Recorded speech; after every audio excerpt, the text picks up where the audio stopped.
Welcome to episode 5 शुरू करने से पहले सबको बहुत ज़्यादा थैंक यू और बहुत ज़्यादा प्यार। तुम लोगों का सपोर्ट देख के बहुत खुशी हो रही है, पर बहुत लोगों के रिक्वेस्ट आ रही है और सवाल है कि कब से हम नारुतो शिपुडेन को कंटिन्यू कर रहे हैं और जे वगैरह हो गया, सोलो लेवलिंग और अलग अलग एनिमे जो है सबकी अलग अलग रिक्वेस्ट आ रही है कि क्या हम एक्सप्लेन करेंगे। तो जी हाँ, ज़रूर से करेंगे, ऑब्वियसली क्यों नहीं करेंगे। लेकिन सीन ये है, देखो बहुत टाइम के बाद हम लौट रहे हैं ना, बहुत टाइम के बाद एक्सप्लेनेशन कर रहे हैं और सीन अभी ये है कि चैनल को स्टेबलाइज़ करने में, एक मोमेंटम बनाने में वक्त लगेगा, है ना। तो बात ये है कि ये जो RLX रिटर्न चैनल है, इसमें हम अपलोड करेंगे मांगा, मानवा या कॉमिक्स बेसिस पे जो जो स्टोरीज़ है, जैसी जैसी कहानियाँ हैं अच्छी अच्छी, वो प्रोवाइड करने की कोशिश कर रहे हैं हम लोग।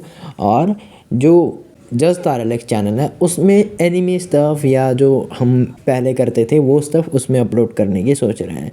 तो ऐसे ही चीज़ों को मैनेज करने में और चीज़ों को स्टेबलाइज़ करने में थोड़ा वक्त लग रहा है, इसलिए वेगाबॉन्ड मांगा को हमने स्टार्ट कर दिया है और इसको थोड़ी देर खींचने दो, थोड़ा हम आगे बढ़ लें इसमें और कुछ समय तक वेट करो। उसके बाद ज़रूर से एक एक रिक्वेस्ट को, एक एक कमेंट को हम देखकर वहाँ पे काम करना स्टार्ट कर देंगे। अलग अलग मांगा हो गई, मानवा हो गई, जो जो एनिमे हो गया, क्या क्या चाहिए तुम लोगों को, हैं हर चीज़ करेंगे। तो तब तक के लिए वेट करो। और यही था यार, थैंक यू इतना प्यार दिखाने के लिए। और अगर तुम्हें चैनल को सपोर्ट करना है, मतलब चैनल को सपोर्ट क्या, मुझे सपोर्ट करना है और चैनल को भी सपोर्ट करना है, तो इस QR कोड पे स्कैन करके तुम कुछ भी डाल सकते हो, कुछ भी डोनेट कर सकते हो, तुम्हारी मर्जी। नहीं भी कर तब भी चलेगा, पर चैनल को ज़रूर से सब्सक्राइब कर देना और वीडियो को लाइक कर देना, ये फ्री है। और चलो वीडियो शुरू करते हैं। तो पिछले एपिसोड में हमने देखा कि माता हाची ताकेज़ो का नाम लेकर ओको के साथ सोने की कोशिश करता है, लेकिन ओको उसको पहचान लेती है। फिर इसी गिल्ड में माता हाची ताकेज़ो से घर जाने की बात करता है, लेकिन ताकेज़ो घर जाने से मना कर देता है क्योंकि वो बन चुका है अभी एक वेगाबॉन्ड। लेकिन तभी हम देखते हैं कि सुजिकाज़े तेनमा के आदमी ओको लोगों के घर पर हमला कर देते हैं और ताकेज़ो अकेला ही उन सभी से भिड़ के उन सभी की माँ बहन कर देता है। लेकिन हम देखते हैं कि यहाँ पे माता हाची ताकेज़ो की मदद करने के बजाय ओको के साथ आउटडोर फैंटेसीज पूरी करने में लगा हुआ है। और आखिर में हम देखते हैं कि सभी लोगों की खून से नहाने के बाद ताकेज़ो को घर के बाहर आके एक हेडबैंड मिलता है जो कि ओको का होता है। अब आगे तो एपिसोड की स्टार्टिंग में हमें दिखाया जाता है मियामोटो विलेज का सीन। गाइस, ये वही विलेज है जहाँ से ताकेज़ो और माता हाची बिलोंग करते हैं। हम देखते हैं कि जंगल में एक बंदा लकड़ियां ढूंढ रहा होता है, लेकिन तभी उस बंदे को किसी के चलने की आवाज आती है, जिसको सुनकर वो मुड़ के देखता है। हम देख पा रहे होते हैं कि एक बंदा विलेज की ओर बढ़ रहा होता है और उस बंदे को देखकर वो बंदा जो कि जंगल में लकड़ियां ढूंढ रहा था, वो चिल्ला के बोलता है, माता हाची जिंदा है, ग्रैनी ओत्सु।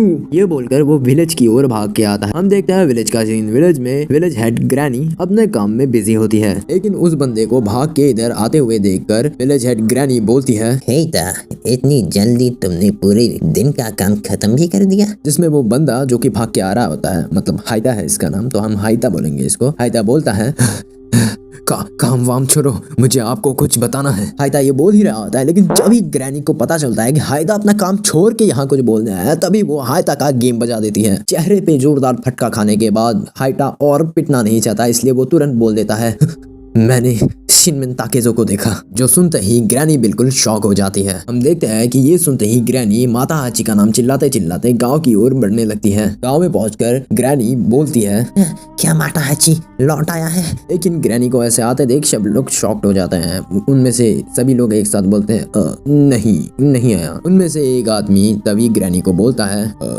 ग्रैनी, मुझे लगता है अभी आपको माता हाची के बारे में सोचना छोड़ देना चाहिए। उनको गए हुए अभी लगभग एक पूरा साल हो चुका है।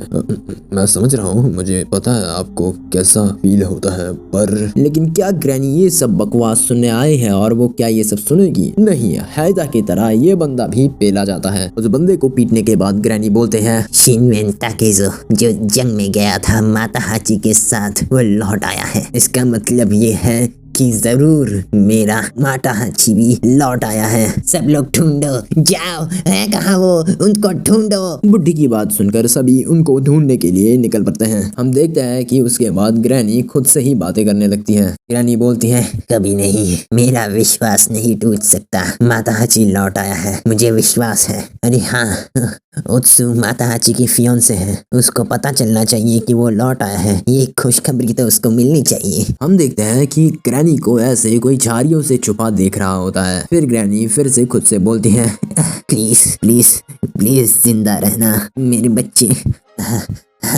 वो बेवकूफ, वो अगर उस बेवकूफ शिनमेन ताकेज़ो ने मेरे बच्चे को जंग के लिए, जंग का योद्धा बनने के लिए खींचा ना होता तो अब तक वो शादी कर चुका होता और एक इज्जतदार आदमी बन चुका होता हमारी होनिदन फैमिली में। शिनमेन ताकेज़ो, अभी ये मत कहना कि तुम बगैर माता हाची के अपना मनहूस चेहरा दिखाने वापस यहाँ लौट आए हो।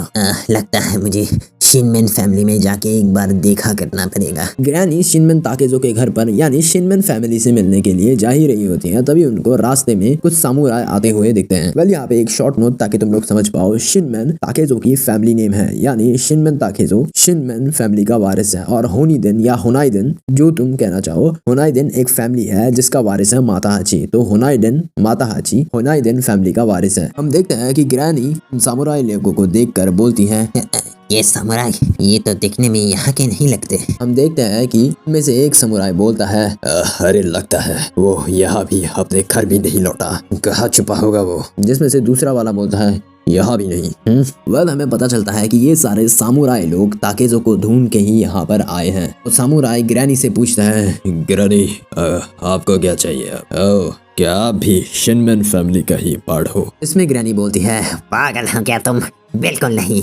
इस पूरे नदी किनारे के जेनेट्री की मैं फॉर्मर विलेज हेड हूँ। और तुम लोगों को यहाँ क्या चीज लेके आई है? क्या ढूंढने के लिए आए हो तुम लोग इधर? इसमें वो सामुराई बोलता है, हम लोग आए हैं एक लड़के के पीछे, ना एक मर्द के पीछे जिसका नाम है ताकेज़ो। उसकी इतनी हिम्मत कि वो हाल ही में बॉर्डर गेट को तोड़ के अंदर आ गया है और इस सिलसिले में उसने हमारे 2 आदमियों की भी जान ले ली। और हमें ये भी पता चल चुका है, जानने को मिला है कि वो उकीटा का आदमी है। ग्रैनी उस समुराई से पूछती है, क्या वो अकेला था? जिसमें वो समुराई बोलता है, हाँ, क्यों, वो अकेला ही था। क्या इसका मतलब? तभी ग्रैनी बोलती है, क्या वो मेरे बच्चे माता हाची के साथ नहीं था?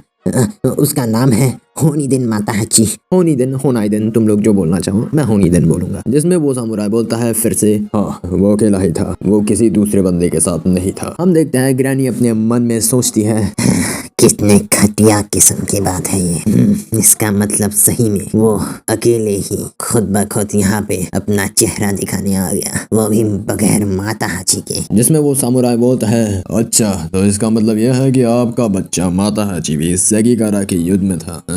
वेल, आपको उसके बारे में फिर भूल जाना चाहिए। जिसमें ग्रैनी बोलती है, वो बेवकूफ ताकेज़ो ही इसका जिम्मेदार है, उसी ने मेरे बच्चे को जंग के नाम पे खींचा था। ग्रैनी ये सब बोल ही रही होती है, लेकिन तभी सभी समुराई लोग ग्रैनी को, बुड्ढी को पागल समझकर उसको छोड़ के जा रहे होते हैं। लेकिन तभी ग्रैनी कंटिन्यू करती है, तुम सभी लोग यहीं पे रहो, किस्मत का भी खेल है कि वो हाल ही पे विलेज वापस लौट के आ चुका है। जो सुनते ही सामुराई लोग रुक के मुड़ के देखते हैं। फिर ग्रैनी आगे कंटिन्यू करती है, मुझे डाउट है तुम लोग उसको इतनी आसानी से पकड़ पाओगे।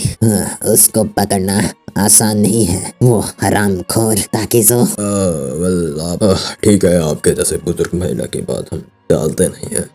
अगर हम शाम तक उस बंदे को ढूंढ नहीं लेते तो इसी विलेज में फंस जाएंगे। जिसमें उनमें से ही दूसरा बंदा बोलता है, अरे नहीं यार, मैं इस बेकार से जगह पे फंसना नहीं चाहता। वेल, वो समुराई लोग जा ही रहे होते हैं। तभी हम देखते हैं कि एक लड़की उन समुराई लोगों के पास से गुजरती है और वो लड़की होती है ओत्सु। वेल, फाइनली ओत्सु स्टोरी में इंट्रोड्यूस हो ही गई। वो समुराई लोग बोल रहे होते हैं, वो शिनमेन हरामखोर, हमें और ज्यादा पेशेंटली डिसीजंस लेने होंगे। ये लगता है मुश्किल होने वाला है। हाँ, हम उस हरामखोर के पीछे कई दिनों से पड़े हुए हैं। वो बहुत ज्यादा खतरनाक है और जितना खतरनाक उससे भी ज्यादा ताकतवर। और अभी तक हमें कोई भी क्लू नहीं मिला। हम अभी तक उसे ढूंढ ही रहे हैं। वेल, उन लोगों की बात सुनकर तभी ग्रैनी बोलती है, 13 साल की उम्र, सिर्फ 13 साल की उम्र ने उस हरामखोर ने एक हट्टे कट्टे मुश्तंडे आदमी को जान से मार दिया था। जो सुनकर वो सभी समुराई लोग शॉक हो जाते हैं। वो लोग बोलते हैं, क्या तुम मजाक कर रही हो? सिर्फ 13 साल की उम्र में? जिसमें ग्रैनी बोलती है, मैं मजाक नहीं कर रही। उसका ओपोनेंट था एक सीजन मार्शल आर्टिस्ट। वो खुद में ही बहुत ताकतवर था, लेकिन ताकेज़ो ने उसको मार मार के उसका भरता बना दिया था। वो कभी ये सब पागलपन से पीछे नहीं हटा, बल्कि वो और पागलपन बढ़ाता गया अपनी, और आखिर में उसने मेरे बच्चे माता हाची को भी अपने इस पागलपन के जाल में खींच लिया और उसको वॉर के लिए ले गया। मुझे तो ये समझ नहीं आ रहा कि कैसे वो हरामखोर उस जंग को भी सरवाइव कर गया, लेकिन मेरा माता हाची। तभी हम देखते हैं कि थोड़ी देर बाद का सीन, उन समुराई लोगों को एक और बॉडी मिलती है और हमें पता चलता है कि इसकी भी जान ताकेज़ो ने ही ली है। उस बॉडी को देखकर समुराई लोग बोलते हैं, एक और बॉडी, ये अभी भी गर्म है, मतलब वो हरामखोर ताकेज़ो जरूर नजदीक ही होगा। फिर सीन चेंज होता है। हम देखते हैं कि ओत्सु कहीं पे जा रही होती है, लेकिन तभी उसके सामने हमारा चैड बॉय ताकेज़ो आ जाता है। ऐसे भूतों की तरह अचानक से ताकेज़ो के आ जाने से ओत्सु बहुत ज्यादा डर के चिल्ला देती है और उसको चिल्लाता देख ताकेज़ो भी वहाँ से भाग जाता है। ओत्सु के ऐसे चिल्लाने के कारण सारे सामुराई लोग भाग के ओत्सु की तरफ आते हैं। वो लोग पूछते हैं, क्या तुम सही हो? ठीक है ना? लेकिन हम देखते हैं कि ओत्सु बिल्कुल शॉक्ड होती है। सामुराई लोग ताकेज़ो का पीछा करते हुए उधर झाड़ियों की तरफ भागते हैं। ताकेज़ो को ऐसे देखकर ओत्सु भी स्टंड होती है अभी तक। और हम देखते हैं कि फिर से वो सामुराई ताकेज़ो को पकड़ नहीं पाए और वो सामुराई ताकेज़ो के हाथ से छूट जाते हैं। हम देखते हैं कि फिर से ग्रैनी उन सभी सामुराई लोगों को बोल रही होती है, वो एक पागल किस्म का बच्चा था जो ज्यादातर समय पहाड़ों और जंगलों में बिताता था।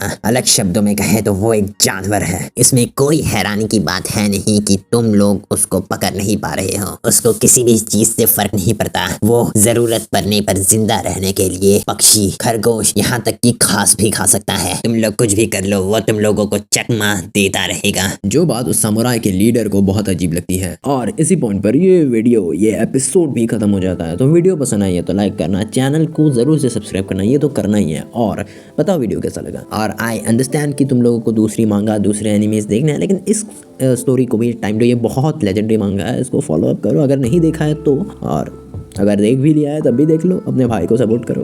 तो या thank you guys and let's see कि आगे क्या होता है ताकेज़ो के साथ, माता हाची के साथ, और क्या होता है वेगाबॉन्ड में। तो मिलते हैं नेक्स्ट वीडियो में, तब तक के लिए। कहने को है बातें पर मन में दबाता चला, आया कितने तूफाने, मैंने सोचा ही नहीं था मैं माजी में दफनाता